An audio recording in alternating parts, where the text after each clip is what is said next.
الله التامات من غضبه وعقابه ومن شر عباده ومن حمزات الشياطين وأن يهدرون. نعوذ بالله الذي يمسك السماء أن تقع على الأرض إلا بإذنه من شر ما خلق وزرع ومن شر الشيطان وشركه. أعوذ بالله السميع العليم من شر الشيطان الرجيم. بسم الله الرحمن الرحيم. إن الحمد لله نحمده ونستعينه ونستهديه. من يهده الله فهو المهتدي ومن يضلل فلن تجد له وليا مرشدا. نشهد أن لا إله إلا الله وحده لا شريك له ونشهد أن محمدا عبده ورسوله. اللهم صل وسلم على المبعوث رحمة للعالمين محمد بن عبد الله وعلى آله وصحبه وسلم.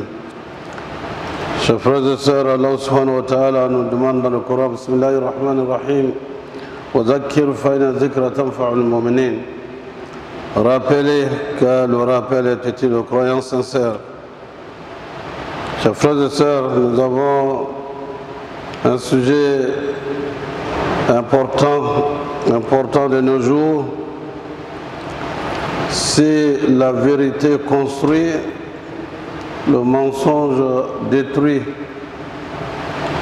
Et nous disons qu'il y a beaucoup qui disent la vérité, qui croient en la vérité, qui défendent la vérité.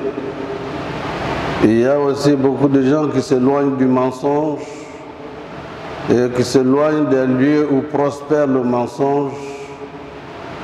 C'est ce que Allah subhanahu wa ta'ala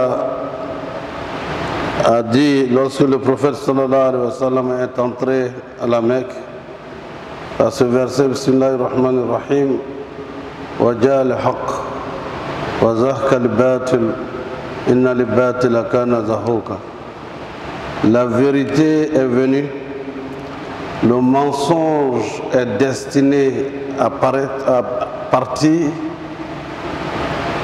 Et il est donc un rappel que nous parlons un peu de cette qualité qui est la sincérité, qui est la vérité, et nous aussi de nous rappeler le mensonge et ses conséquences dans nos sociétés. Car lorsque vous allez chez les vendeurs de journaux, vous lisez tellement de choses, tellement de mensonges contre vérité. Et lorsque vous allez sur les réseaux sociaux, on donne la mort à des gens qui sont vivants et on met en prison des gens qui sont en toute liberté. Et autant de choses que nous voyons, et nous faisons le relais quelquefois de ces mensonges, où quelqu'un viendra dire, ou vous envoyez un message, j'ai rêvé au gardien de la tombe du prophète sallallahu alayhi wa sallam qui disait que celui qui fait sacrifice des takla et des gâteaux, des choses, et celui qui distribue ça à 1000 personnes, aura le bonheur dans quelques jours, dans quelques heures.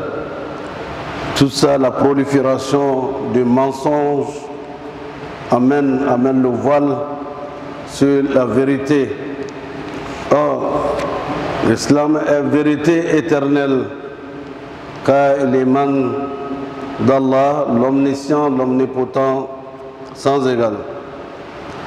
Ainsi, le prophète Muhammad sallallahu alayhi wa sallam nous dit Ayatul munafiq thalatha, les signes de l'hypocrite dans notre société et toutes les sociétés sont de trois ordres. L'hypocrite, idha hadatha kadhaba, quand il parle, il ment. Ça, c'est le signe de l'hypocrite. Le mensonge est donc un volet important du grand défaut de l'homme hypocrite. Quand il parle, il ment. Et nous sommes dans une période où le mensonge est devenu quelquefois comme une vertu. Et le mensonge est non seulement condamné par les enseignements du prophète Muhammad sallallahu alayhi wa sallam. Dans le Coran, il y a une série de versets qui se terminent par La'natullah al-Kazibin. La malédiction d'Allah est sur ceux qui mentent.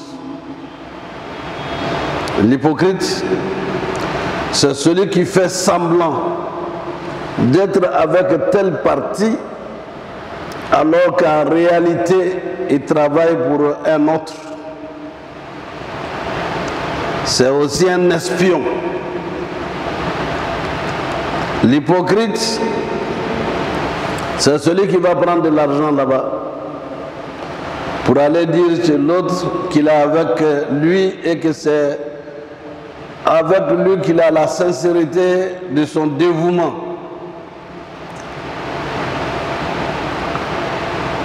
Cet hypocrite qui commerce dans le mensonge pour se faire de la place au soleil alors qu'il entre dans l'obscurité, des personnes détestées par Allah. Il y en avait beaucoup comme ça à Médine au temps du prophète sallallahu alayhi wa sallam.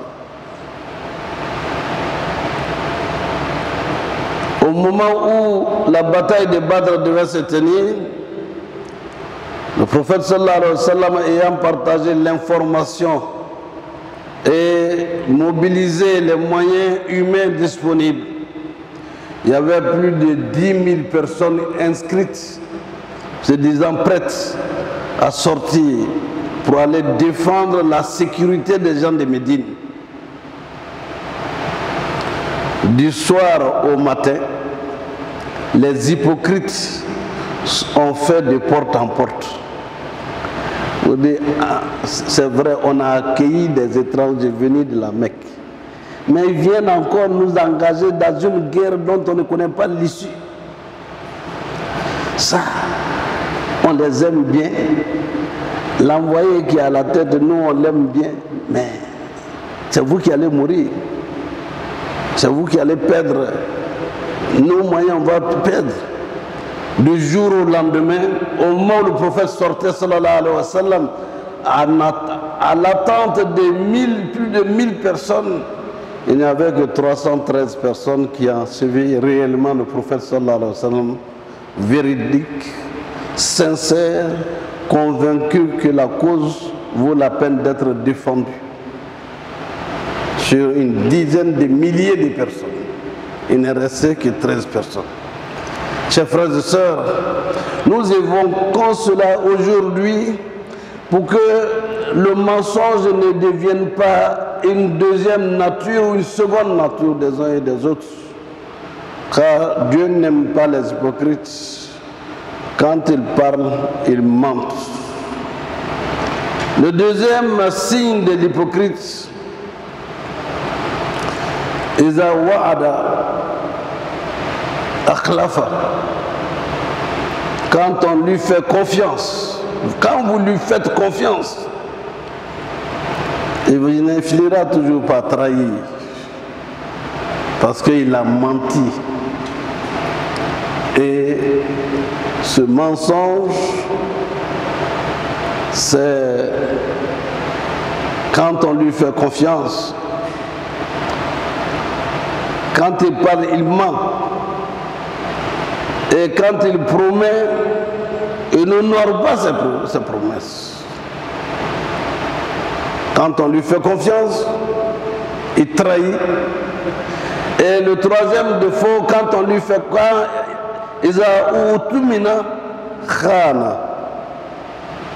quand il demande qu'on lui fasse confiance. Et quand on lui fait confiance, au dernier moment, il trahit. Ça, c'est aussi dans tous les domaines de la vie que ça s'observe.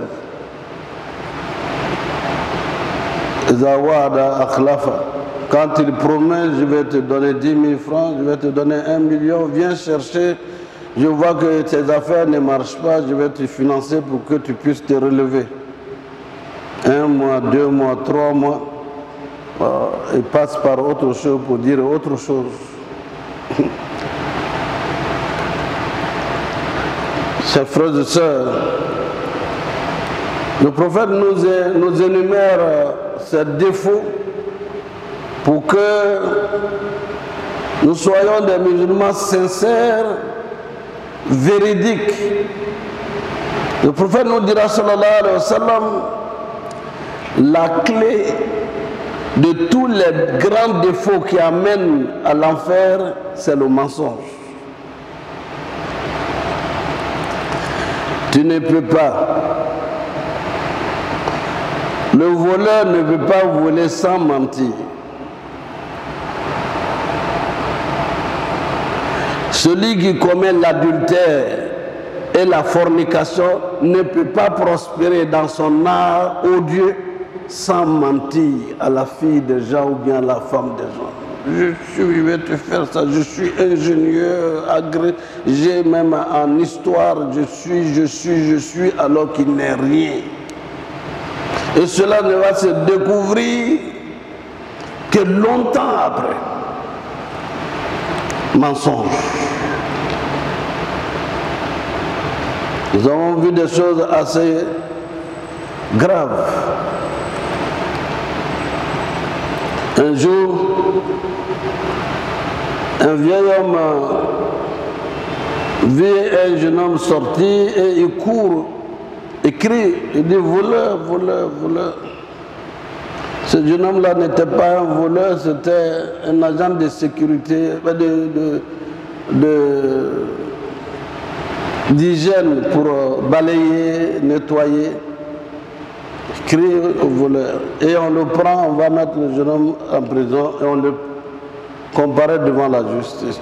Tous les témoins viennent dire que ce jeune homme-là, il est dans notre quartier, il n'a jamais, tout le monde le connaît pour son comportement, sa moralité, pour telle ou telle chose.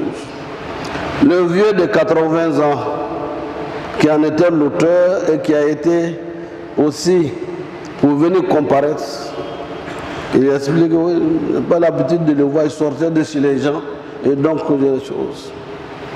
Le juge, voyant l'âge, a ajourné ce jour-là.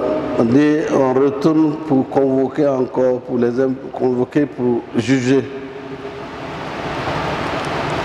Et en partant, il écrit le chef d'accusation. Le chef d'accusation que le vieux avait déposé, vous dit il faut aller, il va déchirer les feuilles. Et puis, il faudra me revenir après. Il a déchiré le feu, il a déchiré. Et le lendemain, le jour où on devait, le juge l'appelle, de revenir avec les feuilles et ce qu'il a déchiré, donc venir avec, il va les racoler. Et il vient dire le vent a emporté, et il y en a qui sont partis. Et donc, et il dit autant les feuilles de ce qui a été écrit se sont envolées, sont dans la nature, vous ne pouvez plus les recueillir. C'est le fait d'avoir menti sur ce jeune homme. Sa vie est ainsi polluée et on ne parle plus de bien de lui. Les journaux ont parlé de lui. Est-ce que vous pouvez rattraper tout ce que vous avez dit sur votre petit-fils qui est celui-là? Pour une leçon pour les autres. Pour dire autant vous mentez sur l'autre. Le mensonge ne peut pas être rattrapé. C'est Allah qui peut blanchir ces personnes-là des défauts qu'on leur a collés. Mentir, c'est pas bon, chers frères et sœurs.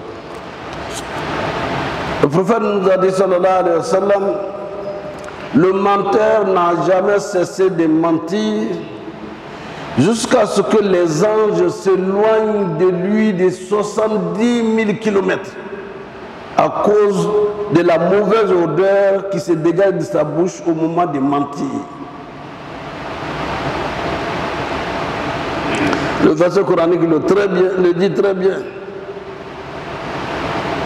Vous parlez du mal de votre frère ou bien de votre soeur, vous faites... Alors, c'est comme si vous êtes en train de manger de la viande crue de votre soeur ou bien de votre frère. Alors, chers frères et sœurs, si le mensonge est l'arme de ces hypocrites, c'est aussi le signe de la plus grande faiblesse de l'homme que de mentir. Une faiblesse de l'âme, une faiblesse spirituelle, une maladie de l'âme. Il faut donc, comme soin et comme remède, se remettre en cause et demander pardon à Allah, se repentir. L'homme véridique, sincère, qui n'est pas hypocrite, a trois qualités. Il inspire confiance, il attire l'amitié, et lorsqu'il apparaît, cela impose le respect. L'homme qui est véridique, quand il arrive, le nombre de personnes qui l'attendent commence à sourire, à rire et commencer à l'admirer. C'est le remède de la sincérité d'un homme. Il inspire, la personne inspire confiance. De qui a dit? Alors que c'est Abu Bakr qui a dit. Ah non, c'est Abu Bakr qui l'a dit, on le sait. Donc ça c'est vrai. La sincérité et la vérité étaient tellement une vertu de nos parents à Odiéné, plus précisément, quand on était encore très jeune, quand on prend quelqu'un pour l'envoyer à la justice ou bien au commissariat, eux ils savent, si on lui dit de jurer au nom d'Allah, même s'il est coupable, il dit Wallah, c'est moi, je ne peux pas mentir. Mais aujourd'hui, c'est l'avocat qui va dire, qui on te demande, si c'est toi qui as dit, il faut dire que je n'ai pas dit. On a un jeune frère qui a commis une grave faute. On l'a envoyé déféré à la Mecque. Ils sont venus le travailler pour lui dire, si on t'envoie, tu dis non, que vraiment c'est pas moi. Il dit, c'est pour mourir bientôt. Je ne peux pas, je crains Dieu, je ne peux pas dire que je n'ai pas fumé le chanvre, mais j'ai fumé. On m'a vendu et j'ai fait ça. Je ne peux pas le dire. Si je le dis devant eux, Allah me jugera. Et chers commerçants et commerçantes, pour dire à un produit que c'est un produit qui a de telles qualités, on a diminué le prix, on a fait Wallahi, Wallahi, Wallahi. Wallah tuti kull halafin mahin. Que ne suivez pas tous ceux qui toujours sont en train de jurer. Wallahi, Wallahi, Wallahi, Wallahi. Que sont les signes de l'hypocrite. Il y en a au moins 70 signes de l'hypocrisie. Subhanallah. Alors que chaque signe peut amener l'homme à l'enfer, peut amener la femme à l'enfer. Le faux jugement ou bien le faux testament. Vous faire témoin, on dit bon, il faut aller témoigner que c'est vous, sinon on va m'envoyer en prison. Ce faux témoignage est la cause également, est l'un des signes de l'hypocrite. Et l'un des signes de celui qui ne craint pas Allah. La foi, il faut l'avoir. Il faut la chercher, car l'islam a fait de la foi et des vertus l'étalon de la personnalité humaine et a tout mis en œuvre pour développer un homme modèle, une femme modèle. C'est ça également, cette foi qui est garante de la véracité de la parole du musulman, puisque le serment d'une personne vertueuse, véridique, n'est contesté par personne. Chers frères et sœurs, le faux témoignage va plus loin qu'une simple contre-vérité, puisque ça peut entraîner plus de conséquences que nous avons rappelées. N'acceptez pas des témoignages dont vous n'avez pas la preuve. Même simplement, quand on vous dit vous êtes témoin de mariage, qu'on vient de vous poser des questions, vous dites oui, je suis témoin. Devant Dieu, devant les anges, devant les hommes. Subhanallah. Vous ne vous êtes pas renseigné. Vous allez seulement vous prendre, il faut venir témoigner. Sans savoir le marié ou la mariée sort d'où et de quoi vous pouvez témoigner sur sa moralité, sur un certain nombre de vertus. Évitons les faux témoignages qui sont corollaires de l'hypocrisie. Nous le disons parce qu'en période d'élection, tous les défauts sont cumulés.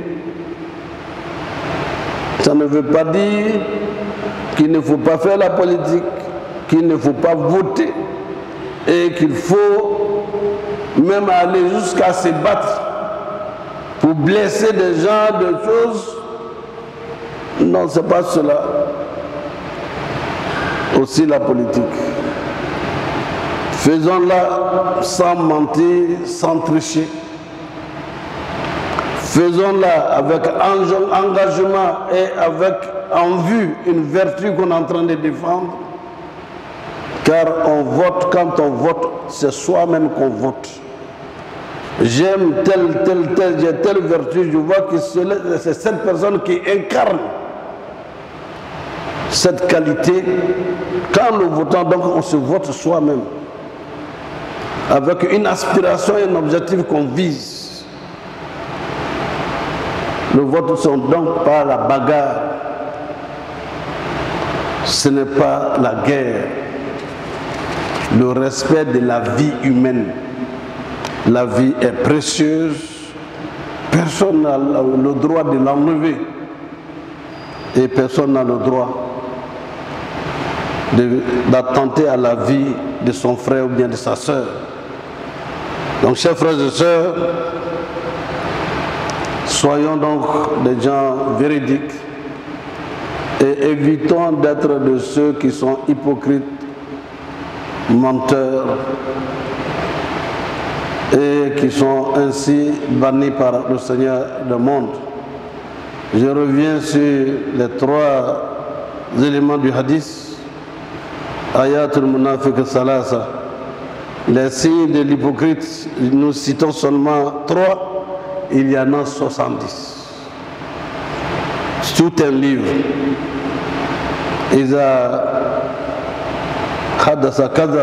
Quand l'hypocrite parle, il ment. Et il devient tellement célèbre que quand on le voit, il va venir encore nous bourrer le ventre. Prions Allah que nous ne soyons pas de ceux-là. Et quand il y a un conflit dans une famille, il est passé par là pour avoir de l'argent en poche. Pour avoir. Alors que nous avons un compte à rendre une fois qu'on commence à descendre dans la tombe, l'interrogatoire, on commence à rendre compte de notre séjour dans ce monde d'ici-bas.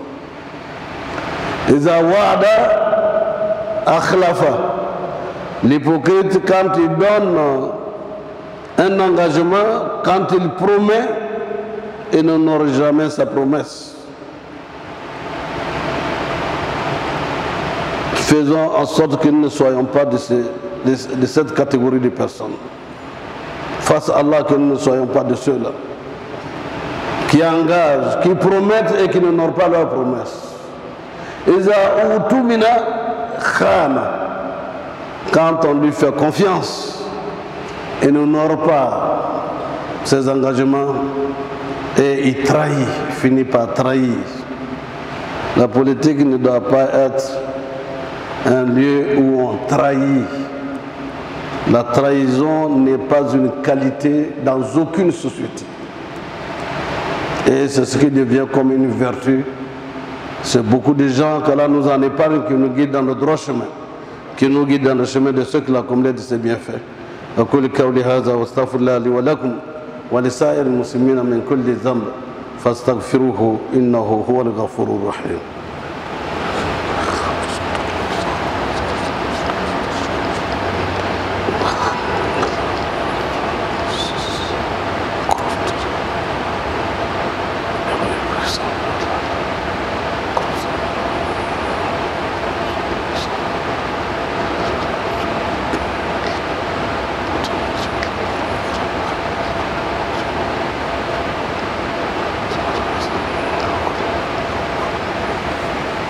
الحمد لله.